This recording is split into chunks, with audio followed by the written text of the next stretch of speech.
I was working the night shift at my local wall bombs back when it used to be open 24 hours a day. There were usually fewer than 10 customers throughout my shift, but I couldn't just sit around doing nothing. They wanted me to stock shelves when I wasn't helping a customer. It was a bigger wall bombs, so often there would be only one other person in the building, either stocking shelves or cleaning. But on this night, I was the only one working. I was stocking the cereal aisle when I heard something fall over on the other side of the shelf, in the next aisle. Normally, I'd hear the store door sliding open, as it was loud, so it caught me off guard that there might have been a customer already in the building. At first, it didn't seem strange, until I looked to my left and saw a man standing at the edge of the aisle, giving me a blank stare. "Do you need something, sir?" I asked. No. Could you just point me to the eggs?" he replied. He didn't look normal. His face wasn't exactly ugly, but it was unusual. His upper lip stuck out too far, almost like a cartoon character. I felt uneasy, knowing I'd have to ring him up at the register later. I hurried to finish the cereal aisle, and then started taking the U-boat cart to the back room. Halfway there, the same guy cut me off through the middle section of the aisle. I want to note that this guy was probably in his mid-30s, while I was only 22 at the time, though I looked much younger. He stopped me and began making awkward small talk, asking my name, age, where I went to school, and why I was working the night shift. His questions got weirder when he asked if I went to parties, if I had a girlfriend, and then if I'd ever had a boyfriend, all while putting his hand on my shoulder. I quickly walked away with the cart, but he followed me. I told him I wasn't into whatever he was suggesting, and I started moving faster and faster until I reached the back storage room. He didn't follow me inside, and although I wasn't supposed to stay back there for long, I decided it was best to wait for him to leave. After waiting at the register for 20 minutes and seeing no sign of him, I assumed he had gone. Whether he'd stolen something or not, there was nothing I could do at that point. I had to use the bathroom, so I made a quick run to the employee restroom. Moments after I sat down, my heart dropped as I heard the bathroom door open. I choked back the urge to say something like, "You can't be in here," because I didn't want to reveal my location. I lifted my feet so I wouldn't be visible from under the stall. Then, I saw an eye peering through the crack of the stall door. I screamed. I knew I was trapped and had only one chance to escape. I grabbed the box cutter in my pocket and slid it through the crack of the door, forcing him to move away. I slammed the stall door open into his face and bolted out of the bathroom and the store. I called my boss at least 5 times before he finally answered. I explained everything, and he told me to call the cops, which I did. Of course, by the time they arrived, the man was long gone. I only worked the night shift twice after that, and, luckily, never saw that man again. I used to work the night shift at a gas station on the side of a highway in the country.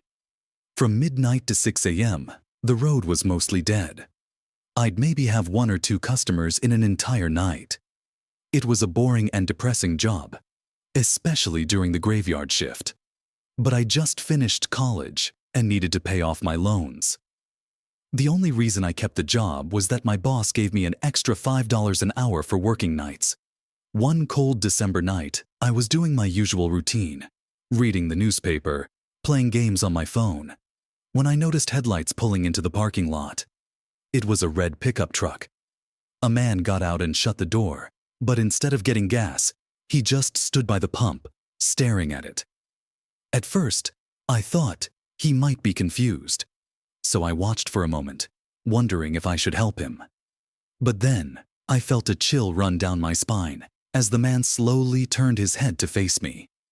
I couldn't make out any features of his face, but I knew he was staring right at me. I pretended not to notice, going back to reading the paper, though I wasn't really reading anymore. My heart raced. When I looked up again, the man had moved closer to the front door, standing still and staring at me. I walked over to the door to get a better look, but his face was still hidden in shadow. I locked the door and flipped the sign to closed. I didn't care if I got in trouble for closing early. I was scared. I went back behind the counter and sat on the floor, out of sight from the door. After a few minutes, I got up to check again. I screamed when I saw the man was now right outside the door. Panicked, I grabbed the phone and called the police. The operator was hesitant to send someone, as I hadn't seen the man do anything, but I begged them to come. While waiting, I heard loud thumps on the door, like someone trying to break it down. Then, suddenly, it stopped. I heard a car start and drive off. A patrol cop and a state trooper showed up not long after. I told them about the red pickup truck and the direction I thought it went. But without seeing the man's face, there wasn't much they could do. A few months later, I quit that job and found work in the city. 2 years ago, I was called in for the night shift at a 7-Eleven from 10 p.m. to 4 a.m. after someone called out. The store was on a busy road in a quiet rural area. During the night shift, I'd see maybe 10 to 20 people, usually buying beer or snacks. On this particular night, a guy in his mid-20s came in, making strange, loud noises. I assumed he had some kind of mental disability, as my brother also has one, and I immediately felt sympathy for him. He walked up to the counter, without any items, his head facing me, but his eyes looking up at the ceiling. I felt uncomfortable, not sure how to handle the situation. I tried talking to him, but he only responded with loud noises. I kept checking to see if he was with someone outside, but no one was there, and no cars were in the parking lot, so I assumed he had walked. He stood there for a long time, staring up at the ceiling and making noises. I tried to get him to leave by handing him a bag of chips and telling him he could go. Eventually, he turned around and walked out of the store. I felt bad for him but also a little creeped out. About an hour later, the store phone rang. I picked up, only to hear the same yelling sounds from the man. I was startled and hung up, thinking it had to be a prank. I became paranoid, constantly checking outside through the windows. When my shift ended at 4 a.m., I went home, ready to sleep. But as soon as I walked in the door, my phone rang again. A chill ran down my spine. It was the same man making the same loud noises. I slammed the phone down, terrified. All night, I felt like I was being watched, even with all the blinds closed. I swore I heard strange noises around my house. Weeks later, I'd almost forgotten about the incident until I went into the basement and found papers scattered across the floor. In the basement closet, I discovered 7-Eleven, written in Sharpie on the wall, along with the address of the store and my home address. I also found several kitchen knives and a large pocket knife sitting in the closet. What I thought was an innocent man had turned into something much more sinister. He had been living in my basement, and I'm just grateful he left without doing anything worse. I've worked in the K-9 unit for 9 years, and I've had my fair share of weird encounters during the graveyard shift. But nothing compares to this one night. I was working with my dog Sammy, a German Shepherd. She was 2 years old at the time and still new to the job, just like me. We were driving down a road surrounded by crops when I spotted a suspicious-looking white van parked in the field.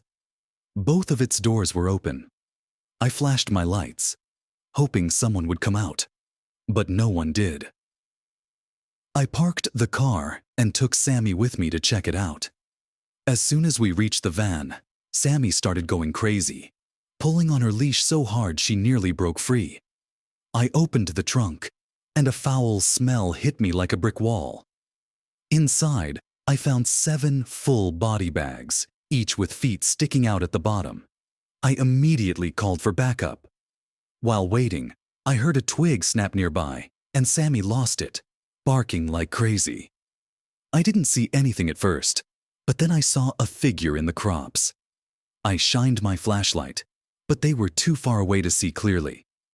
I unhooked Sammy's leash, and she bolted toward the crops. A minute later, I heard Sammy barking and a man yelling. I ran to the sound and found Sammy had cornered a man in his late 50s, covered in dirt.